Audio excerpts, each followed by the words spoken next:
యాకోబు రాసిన పత్రిక 4వ అధ్యాయం కొత్త నిబంధనలో పేజీ సంఖ్య 212 మొత్తం చదువుతున్నాము.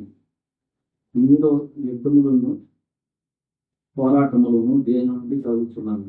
మీ అవయవములలో పోరాడు, మీ భోగేచ్ఛల నుండి కదా మీరు ఆశించుతున్నారు, కానీ మీకు దొరుకుతలేదు. నరహత్య చేయుదురు, పడుతురు, కానీ సంపాదించుకోలేరు. పోట్లాడుదురు, యుద్ధము చేయుదురు, కానీ దేవుని అడగనందున మీకేమీ దొరకదు. మీరు అడిగినను మీ భోగముల నిమిత్తము వినియోగించుకుంటే దురుద్దేశంతో అడుగుదురు కనుక మీకేమీ దొరుకుతలేదు.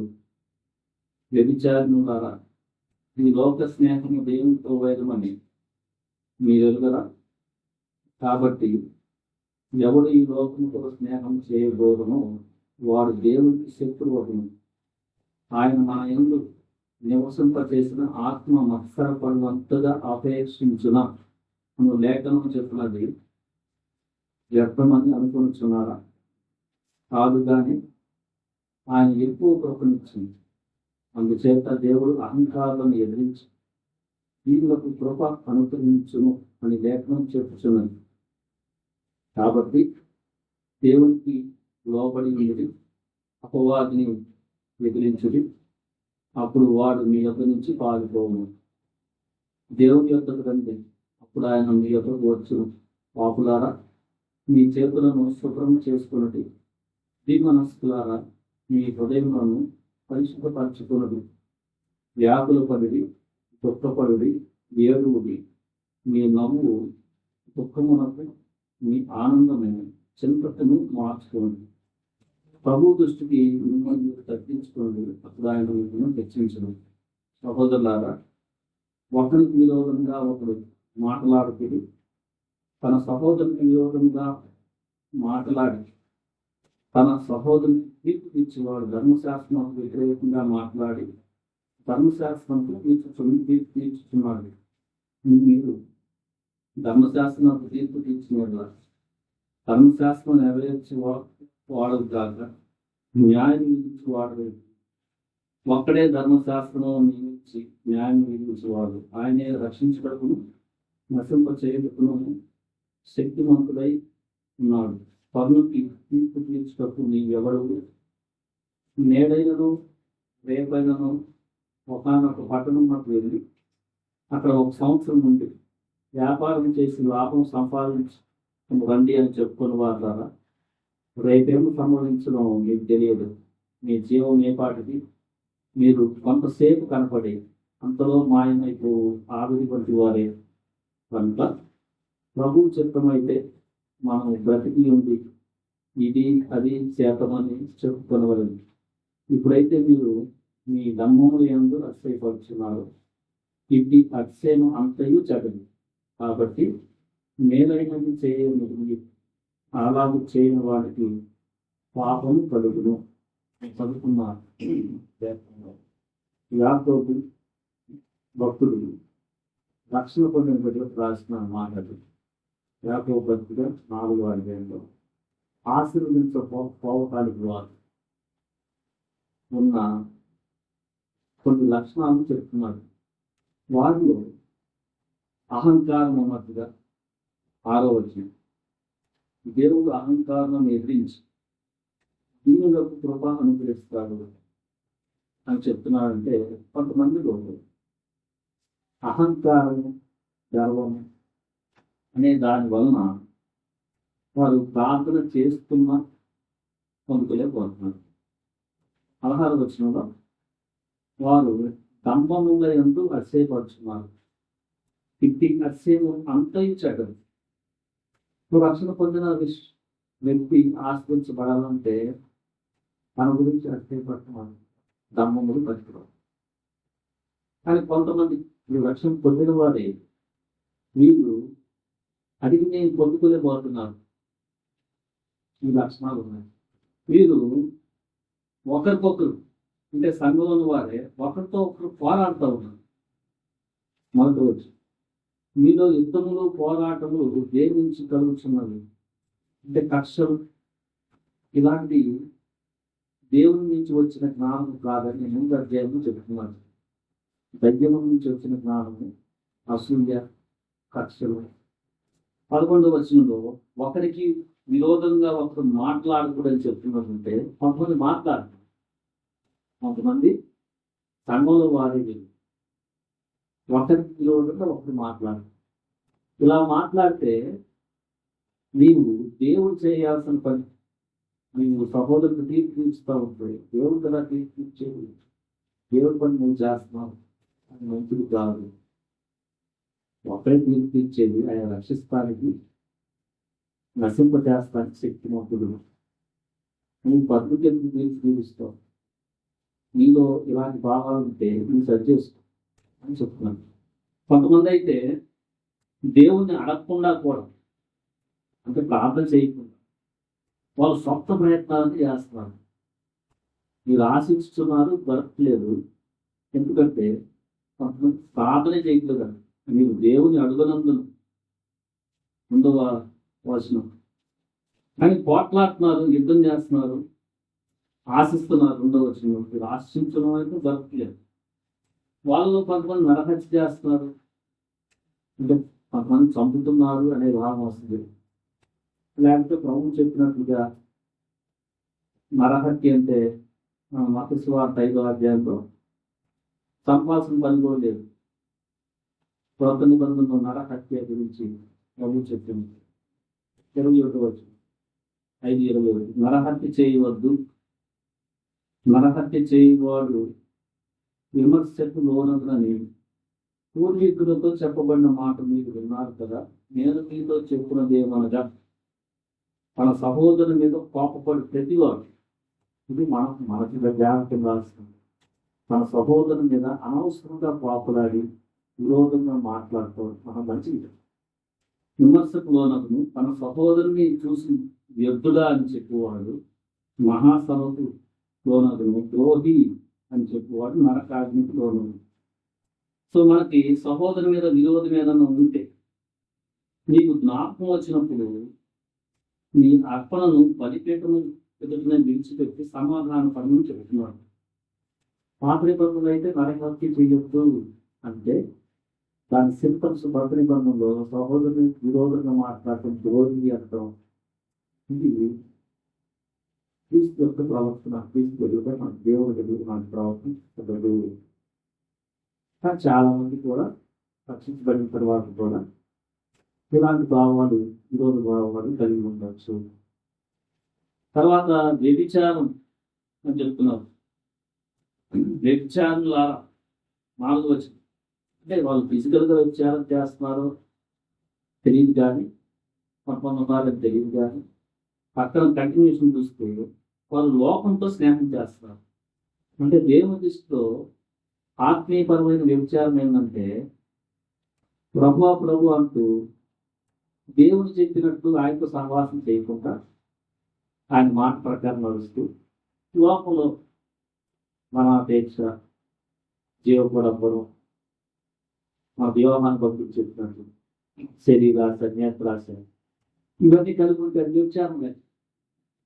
సో ఇలాంటి మనకి ఉంటే మనం అడిగినా కూడా పొందుకోలేము. మత్సర పడుతుంది బాగుంటుంది చూడలేదు, నరహత్య చేతులు మత్సర పడుతులు చెప్తున్నారు. ఇవన్నీ కూడా వారు రక్షించబడ్డవారు, కానీ వారి గురించి యాకోబు భక్తుడు చెప్తున్నారు వాళ్ళకి చాలా ఇలాంటి అతిశయాలు చాలా ఉన్నాయి అనుకొని ప్రభువు దృష్టికి మిమ్మల్ని తగ్గించుకోండి పదవచ్చు, అప్పుడు ఆయన హెచ్చిస్తారని చెప్తున్నారు. వీళ్ళకి వాళ్ళ గురించి వాళ్ళు హెచ్చించుకోవడం మాట దంపాలు.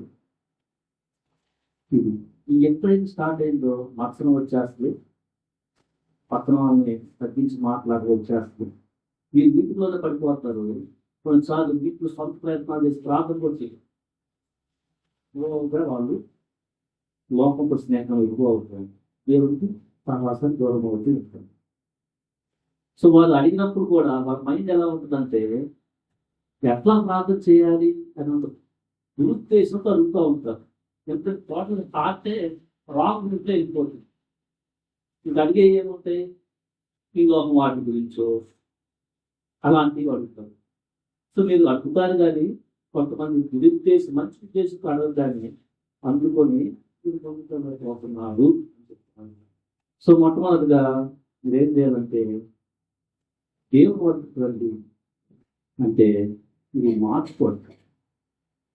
దేవుని వద్దకు రండి అంటే పరమ దగ్గరికి రాకుండా మందిరం దగ్గరికి రాకుండా అదే కాదు. రాండి ఎంత వస్తారంటే నువ్వు దేవుని దగ్గరికి రామంటే ఈ మార్చుకోండి ఆయన వైపు రండి. అప్పుడు ఆయన మీ దగ్గరికి వస్తాడు. అంటే మీరు అడిగి చేస్తాడు, మీరు తీసుకోండి దేవుడు.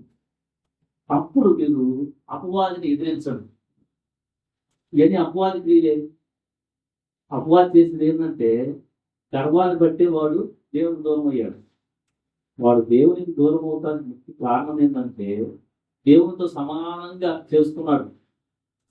పాపంతో మనల్ని పడిపోయిన మనకు కూడా ఈ స్వభావాలు ఉన్నాయి. పట్టణాలు మనం చాలా గ్రేట్ అనుకున్న భావాలు. వాడు సహోదరుల మీద ఎప్పుడు కూడా దోషం మోపుతూ ఉంటాడు. ప్రకటన గ్రంథం వాడి లక్షణాలు ఇవి. ప్రకటన గ్రంథం 12 చదవండి. మరియు గొప్ప స్వరం పరలోకమందు ఇలా చెప్పగలిగింది. పగలు మన దేవుని ఎదుట మన సహోదరుల మీద నేరము మోపువాడైన అపవాది పడత్రోయబడి ఉన్నాడు. ఇది అపవాది యొక్క లక్షణం. అది సహోదరునికి వైద్యం పెట్టుకోవటం, రాంతో మాట్లాడటం ఇలాంటి మనం చేస్తూ ఉంటే మనం దేవుడికి పరిచయం చేస్తున్నట్లు అపవాదిని పరిచయం చేస్తున్నాం. అది నువ్వు గుర్తెరిగితే ఈ మానుకొని దేవుని దగ్గరికి రా. రిపెంట్. ఆ థాట్స్ వస్తుంటే అపవాది ప్రేరేపిస్తా ఉంటే ఎదిరించు. ఇప్పుడు నువ్వు అడిగింది దేవుడు 46:18. ఆ హృదయంలో నేను పాపములకు రక్షణ చేసినాను. ప్రభువు నా మనవి వినకపోదు. 19. నిశ్చయంగా దేవుడు నా మనవి అంగీకరించుకున్నాడు.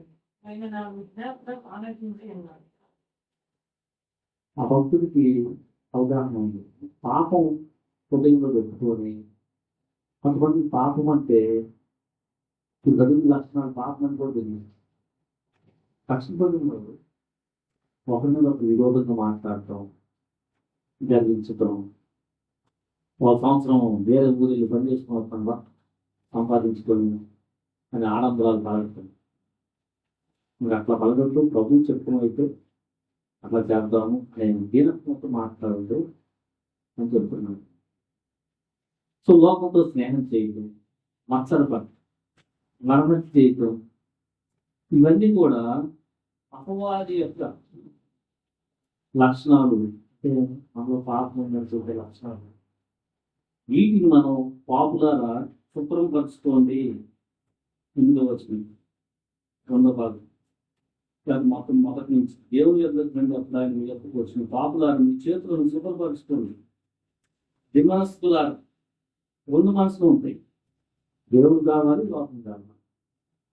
మీ హృదయంలో పరిశుద్ధపరచుకోండి. వ్యాకుల పడి అంటే పశ్చాత్తాపమని పట్టణం చెప్తున్నాడు. దుఃఖపడండి. మీ నవ్వుని ఏడుపుగా మార్చుకోండి. నవ్వును కల్పించుకోండి. క్షమించమని అడగండి. అది దేవుని వద్దకు రావటం. అప్పుడు దేవుని సెపరేట్ అవుతారు బట్టలు. అప్పుడు మీరు అపవాదిని ఎదిరించండి. ఎందుకంటే దేవుని యొక్క శక్తి మీద ఉంది. ఎవరైతే దేవుని వైపు తిరుగుతారో వారు అపవాదికి చాలా భయం చూపిస్తూ పారిపోతారు. అట్లా మనం రక్షణ దగ్గర చెప్తున్నాడు యాకోబు. నువ్వు ప్రార్థించి కొట్టుకోవాలంటే ఈ దంబరాలు పట్టిరావు కానీ తగ్గింపు మనసు నీలో ఉన్న పాపం ఏంటి, అర్హత ఏంటి, లోక స్నేహం ఏంటి, విరోధంగా మాట్లాడటం ఏంటి, మత్సరపడటం ఏంటి, ఇవి తగ్గించుకో. నీ తగ్గించుకోవడం వదిలే దేవుడు తగ్గించుకోండి. అప్పుడు ఆయన మీ దగ్గరికి వస్తారు అని చెప్తూ అలాగున మీరు ప్రార్థన చేస్తే మీరు మార్చుకొని చేస్తూ పొందుకుంటారు సో మనం ఒకసారి మన జీవితంలో ఇలాంటి లక్షణాలు ఏమన్నా ఉన్నాయి, జాగ్రత్త లేకపోతే రక్షణ పొందిన తర్వాత ధర్మం స్టార్ట్ అవుతూ ఉంటుంది. ఒక లక్షణం మనకి ఎంత స్టార్ట్ అయింది కూడా జాగ్రత్తగా తెలియదు. ఒకవేళ ఉంటే దాని నుంచి అన్ని గుర్తుకు వస్తుంది కదా. ఆ పక్కన అవుతూ సరి అయిన సమాధానం లేకపోవడం, అవతలాలు బ్లెస్ అయినట్టు సడన్గా మనకి ఒక రకమైన దాన్ని బట్టి సంతోషించకుండా మనం పొరిగి అయిపోతున్నాం. వస్తాయి వచ్చినప్పుడు ఏదో ఉండవు. అప్పుడు ఎన్నైతే వాళ్ళ గురించి రాంగ్గా మాట్లాడడం ప్రయత్నం జరుగుతూ ఉంటుంది. దేవుని దగ్గరికి రావటం, వివాహంలో స్నేహం చేయడం, ఇది కూడా ఏమన్నా ఉందా? ప్రభు చెప్తున్నారు దాన్ని ఆత్మీయ ఉత్సాహం. ఎందుకంటే ఎవరు లోకంతో జ్ఞానం చేస్తే వాళ్ళు దేవుని శత్రువు అవుతారు. రేపు వధువు సంఘంగా యేసు ప్రభువుతో వివాహం జరగబోయింది. ప్రభు వచ్చే ఈ మధ్యలో లోకంతో స్నానం చేస్తే నువ్వు ఎట్లా ఉన్నాడు? పవిత్రైన కన్యకగా నువ్వు ప్రజెంట్ చేసుకుంటానికి ఆ దిశలో ప్రయాణం చేస్తున్నావు. మనము అడిగి పొందుకోవాలంటే చెడు ఉద్దేశం పడుతున్నాను. ఎందుకు అడుగుతున్నాను? ఏది అడిగినా కానీ ప్రభునామం కనపరచబడాలా. దీంట్లో ప్రభునామం కనపరచబడేది ఏమైనా ఉందా? కొన్ని అడగచ్చు. పేదవాళ్ళు అయితే మొత్తం తీసుకోండి, అనారోగ్యం ఉంటే ఆరోగ్యం ఇవ్వకపోతే ఇంకా నేను వాక్యం నడుచుకున్నాను, మీరు బ్లెస్ అవు అనేది ఇంకా ఆశీర్వాదంగా ఉన్నాను. నాలో ఇంకా చాలా పాపం నువ్వు చేసిన థ్యాంక్స్ బతకాలి, అది ఉద్దేశం ఉంటాను. ఆరోగ్యం పొందుకోలేదు, అలా లోకంలో చెడిపోలేదు, ఇంకొద్దిగా ఆత్మ నశించుకోవడం. సో మన ఉద్దేశం అడిగేది మంచిదై ఉంటుంది. పొరుగు వారికి హాని చేయాలనే ప్రార్థన మనం చేయలేదు. ఎవరన్నా హాని చేసినా ప్రార్థన చేయనప్పుడల్లా మనం వాటిని క్షమించి మనసు తీసుకోలేదు. ఈ హార్ట్ ఉండాలి. మనం ప్రార్థన చేసేటప్పుడు నాకు ఇది చేశాడు కాబట్టి హార్ట్ ఉండాలి. కానీ జాగ్రత్త లేకపోతే నువ్వు ప్రార్థన చేస్తా, కానీ ఎలాంటి ప్రార్థన చేస్తారు? సో అందుకని కొన్నిసార్లు అది నీకు హాని కాబట్టి దేవుడు చేయదు. ఎలా చేస్తాడు? ఇచ్చినా కానీ ఆర్ట్ చేస్తుంది కదా, తెలివి అడిగిందల్లా ఇప్పుడు. ఎందుకంటే అది నీకు చెడు చేస్తుంది. ఇప్పుడు ఎప్పుడు ఇది కావాలి, ధనం కావాలి అట్లా అడిగారనుకో, అది మీ ఆత్మని నచ్చుకు చేస్తుంది కదా. ఆయన కూడా ఎప్పుడు ఇస్తాడు? రాజ్యం ఈ భూమి మీదకి రావాలి అనే థాట్ ప్రాసెస్. ప్రభు నీ రాజ్యం వచ్చునుగా, నీ చిత్తం జరగాలి. మన దాంట్లో కూడా, మన ప్రార్థనలో కూడా మన గురించి చేసుకునే దాంట్లో నేను ఇంకా స్వార్థ చెప్తాను. నా కుటుంబం పాపంలో పడుతున్నా ఉంటాను. ఎందుకంటే పడితే నీ నామానికి అవమానం వస్తుంది, మనకు కూడా అవమానం వస్తుంది. సో అది మంచి ప్రార్థన. మా బిడ్డలకు రక్షణ, మంచి ప్రార్థన. నువ్వు నిజంగా చాలా బాధపడుతున్నావు ఉంటుంది. నాకు ధనంగా బాధపడుతున్నాను, ఆమె యొక్క అప్పులను తీర్చాలి, అంతా బలాన్ని ఇచ్చి పనిచేసుకునే వాళ్ళు చేసిన సంపాదించిన డబ్బులు అనవసరంగా అనారోగ్యంతో వేస్ట్ అవుతున్నా మంచి ఆరోగ్యం ఇక్కడ తీర్చుతారు. ఇవన్నీ మంచి ప్రార్థన. వాటి ముఖ్యంగా నీతో నేను సహోదరుని కోపడను, అసలుపడను. ప్రతి పాపాన్ని తమ్మం నాలో తీసుకెళ్ళిపోవడం. నేనే జరిగి దాన్ని చేయకపోతే పాపం వస్తుంటున్నాను. చూడవచ్చిన చూస్తున్నాం. మంచిని తెలుసుకోవాలా, దాన్ని చేయకపోతే పాపం వస్తానంటున్నాను. మంచిని తెలిసిన దాన్ని చేయగలుగుతాం. ఇది మంచి అని తెలిస్తే చేయగలుగుతాం. ముఖ్యంగా తను చెప్పిన ఈ యొక్క అధ్యయనం కానీ ఏది మంచిది అంటే అహంకారాన్ని వదిలిపెట్టు, తెలిసిన లేదు, మత్సరాన్ని వదిలిపెట్టు, తెలిసిన తమ్మురాలు వద్దు, వేరే వాళ్ళ తీర్పు తెలుసుకోవాలంటే పిలిచి చెడ్డదే, పిలిచి పోవటం మంచిది వదిలి. మంచిగా తెలిసింది కదా, అది చెయ్యి. లేకపోతే ఏం జరుగుతుంది? పాపం పడిపోతాం. సో మనలో ఇలాంటి లక్షణాలు ఉంటే ప్రభువా నాకు సహాయం చేయను